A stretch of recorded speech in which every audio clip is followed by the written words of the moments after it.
The foreign exchange market is a global market made of banks, dealers, brokers where the national currencies are bought and sold in spot markets and derivatives such as forwards and future and other derivatives.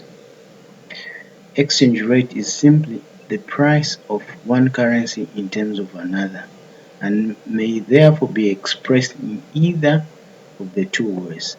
The foreign currency units per unit of the domestic currency, taking for example the British pound as a domestic currency. 2.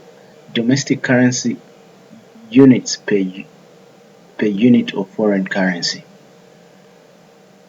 Exchange rate is determined by the supply and demand of those currencies in the foreign exchange market.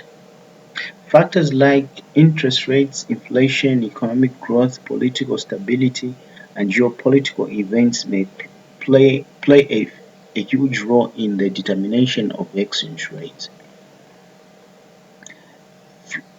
Types of exchange rate regimes. Floating exchange rate is a system whereby the exchange rate of a currency is left to be determined by the market forces.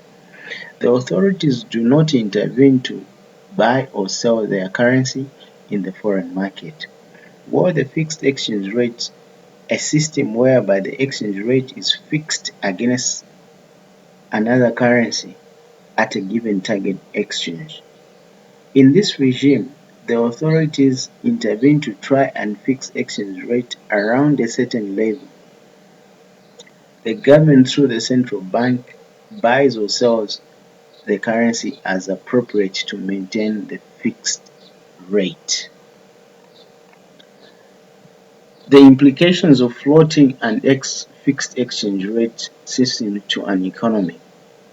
Floating exchange rate regimes can lead to both benefits and risks to an economy.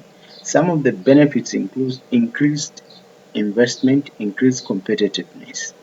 While the downside of the exchange rate system is that it increases inflation pressures and exchange rate volatility.